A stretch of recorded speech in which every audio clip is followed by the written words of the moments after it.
Hallelujah!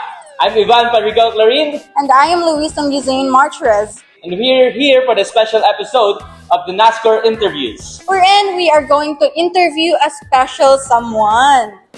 Very special. Para kilala natin. And 1, 2, 3. And we're here with... Cadet Elena Martinez Remotir. Ayan, palakpakan. We're here with Cadet Elena Rimutin. Cadet Elena is a first-year cadet in Officers Training College from Nasukup Bor. Ayan. Yes. So, diretso na tayo sa ating mga questions. So, bago tayo magsimula, before the Officers Training College, before you consider entering an Officers Training College, ano po ba? Can you tell us something? Sino ba si Cadet Elena before siya maging Sino ba cadet? si Soldier Elena Sino ba si Soldier muna? Elena? Before entering training college, I was teaching at public school sa Kasarinlan High School sa Caloocan. No, at ano ba? Ayan, dating nagtuturo lang ng high school mga estudyante, no? Mahirap ang maging teacher, araw-araw gumagawa ng lesson plan, nag-check araw-araw ng mga activities, and then ganun lang ang routine ng buhay, church, school, bahay. So, pero iba ang ginawa ng Panginoon nung nasa loob na ako ng training college. Talagang ang laki ng transition, ang laki ng transformation na naganap sa buhay ko. Amen. Si Amen. Cadet Elena isang guro at parehas kami ni Cadet na Elena. Ano? Isa ng guro. Amen. So, pwede po ba naming malaman what pushed you to enter the Officers Training College?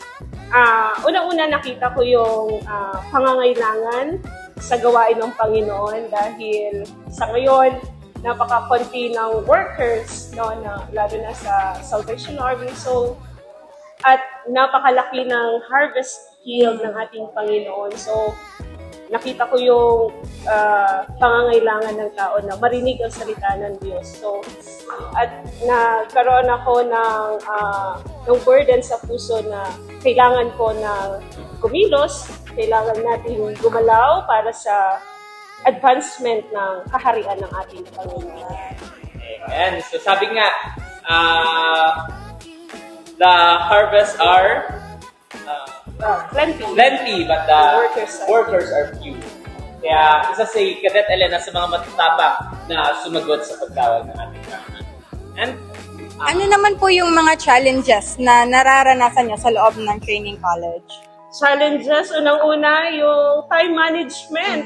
Grabe.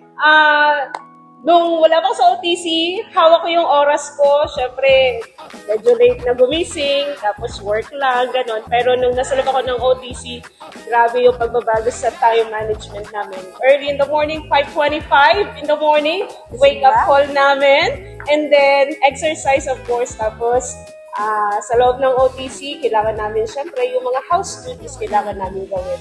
And then, yung breakfast, may oras yan. Pagligo, may oras yan. And then, yung studies namin, yung aming pag-aaral ay talagang intact siya. Kailangan talaga, kung ano yung oras, masusunod dapat siya. Talagang yun ang napakalaking challenge na naranasan ko sa OTC. Kalauna naman po ay nakapag-adjust Yes, na kayo opo. sa mga changes. And happy, and then nakaka-enjoy sa loob ng OTC. And Shane Cadet, sa information lang ng ating mga viewers na hindi familiar masyado sa Salvation Army, when you answer the call for officership sa the Salvation Army, kailangan mo isang tabi kung ano man yung secular job mo to answer para sa full-time na pagpapastor. So, kung teacher, hindi ka pwedeng magturo and then magtuturo ka ng mga salita ng Diyos bilang isang full-time pastor.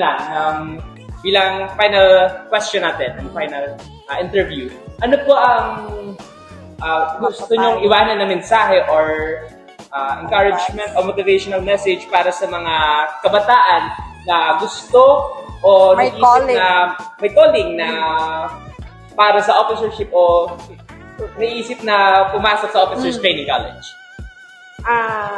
Unang-una, alam naman natin na walang maling calling, it depends on how we respond to God's call. Kaya naman, mga kapatid, lalo na sa mga kabataan natin, God is leading you. Kailangan tayo ng ating Panginoon para ma-share ang Kanyang salita. Dahil alam naman natin na ang ating mundo ngayon ay pa-worse na ng pa-worse. So tayo ng mga kabataan, alam naman natin kung ano yung commission na ibinigay sa atin ng Panginoon. What is the Great Commission that Jesus has given us. So we have to work. Kailangan nating kontrahin kung ano yung ginagawa ng kaaway. Sa pamamagitan ng pag-share ng kanyang salita, sa pamamagitan ng pagbabahagi ng kaligtasan na ating natanggap mula sa ating Panginoon. So, ano pang hinihintay nyo? Welcome kayo sa OTC! Pasok na! Narinig yan sa ang pinaka, mga kadeta na, welcome to the Officers Training College! Ayan! Diba? Christmas and New Year's message para sa ating mga kapatid. Merry Christmas and Happy New Year to everyone. May God bless us all abundantly. At dalangin ko na ang taong darating na to ay maging fruitful, maging mas matatag pa tayo sa ating pananampalataya sa Panginoon. And be rooted, mga kapatid, sa ating pananampalataya. Dahil alam naman natin na sa Diyos ay sapat na, ang Diyos ay sapat na. Kaya walang ibang pagpatumba sa atin, no, kung ang Panginoon ang ating kasama. Kaya this year 2026, I pray that God will continue to lead us, be with us, and bless us. Salamat po and Happy New Year! Happy New Year! Happy New Year po! Happy New Okay. Year! See you on our next episode. Again, I'm BL Evan Padrigal Clarin. And I am Soldier Luisa Musain Martirez. Ang Cadet Elena Remutin. Agnes Sanguez Edporitas, Nascor Media.